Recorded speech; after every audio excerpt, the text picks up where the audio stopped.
hello मोर बंधुসকল যদি আপোনালোকে যিশুক বিশ্বাস কৰে যিশুক নিজৰ জীৱনৰ উদ্ধাৰকৰ্তা হিচাপে যদি গ্ৰহণ কৰিছে তো এই ভিডিও আপোনালোকৰ কাৰণে কিয়নো বহুতে যিশুক বিশ্বাস কৰি তেওঁবিলাকে নিৰাশ হতাশ হৈছে তেওঁবিলাকৰ জীৱনত সমস্যা বাধা বিঘ্নি বিলাক আহিছে কিন্তু মই আপোনালোকক ক'ব বিচাৰো আপোনালোকৰ জীৱনৰ সমস্যা বাধা বিঘ্নি বিলাক আতৰ কৰিবৰ কাৰণে বা দূৰ কৰিবৰ কাৰণে কেৱল যিশুহে পাৰিব তাৰ পাৰে আৰু কোনেও নোৱাৰে কিয়নো যিশু ৰজা বিলাকৰ ৰজা আৰু প্ৰভু বিলাকৰ প্ৰভু হয় আৰু মথিয়ে লিখা 28 পদত তেওঁ কৈছে স্বৰ্গ আৰু পৃথিৱীৰ ক্ষমতা তেওঁক দিয়া গৈছে হালেলুয়া মোৰ প্ৰিয়সকল আজি মই আপোনালোকক এই কথা ক'ব বিচাৰো যে যদি আপোনালোকৰ জীৱনত কিবা সমস্যা আছে কিবা বাধা আছে কিবা দুখ আছে কিবা বিপদ আছে কিবা সমস্যা আছে তো আপোনালোকে চিন্তা কৰিব নালাগে ঈশ্বৰ যিশুৱে আপোনাৰ সমস্যা বিলাক দূৰ কৰিব মই আপোনালোকক কৈ উৎসাহিত কৰিব খুজো যে আমাৰ আদি পিতৃ অব্ৰাহামে তেওঁ ঈশ্বৰক ভয় কৰিছিল আৰু ঈশ্বৰে কোৱা কথাবিলাক তেওঁ পালন কৰি আছিল আৰু তেওঁৰ জীৱনত এটা ঘোৰ অন্ধকাৰ আছিল তেওঁ এটা বিপদত আছিল তেওঁৰ জীৱনত তেওঁ নিৰাশ আৰু হতাশ হৈছিল কিন্তু তেওঁ ঈশ্বৰৰ প্ৰতি ভয় কৰিছিল আৰু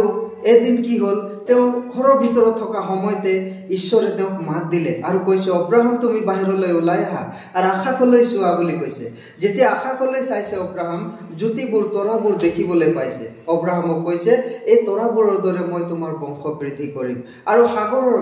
বালিৰ দৰে মই তোমাৰ বংশ বৃদ্ধি কৰিম বুলি কৈছে আৰু তুমি আশীৰ্বাদ পাবা মই তোমাক আশীৰ্বাদ কৰিম বুলি কৈছে আৰু ঠিক সেইটো ৰূপে অব্ৰাহামে কেতিয়া সেই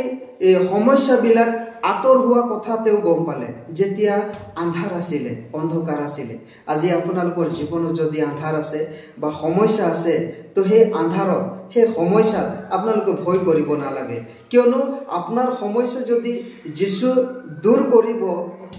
নোৱাৰে তেতিয়া আপুনি যিশুক বিশ্বাস কৰা আপোনাৰ ব্যৰ্থ হ'ব কিন্তু মোৰ প্ৰিয়সকল বাইবেলে প্ৰমাণ দিয়ে যে যিশু আটাই সমস্যা আৰু বাধা বিঘ্নি বিলাক দূৰ কৰিব পাৰে কিয়নো তেওঁ কৈছে তোমালোকৰ সংকটৰ কালত তোমালোকে মোৰ আগত প্ৰাৰ্থনা কৰা মই তোমালোকক উদ্ধাৰ কৰিম আৰু তোমালোকে মোৰ গৌৰৱান্বিত কৰিবা বুলি কৈছে গীতমালা 50 পদত ঠিক সেইটো ৰূপে আমাৰ জীৱনত যি সমস্যা বাধা বিঘ্নি বিলাক আছে আমি ভয় কৰিব নালাগে কিয়নো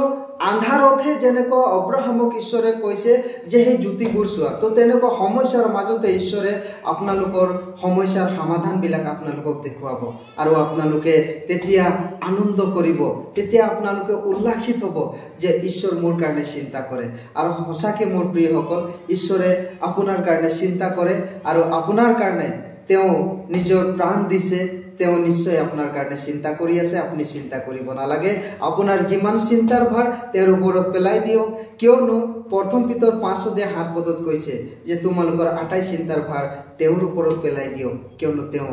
তোমাৰ কাৰণে চিন্তা কৰি আছে আমেন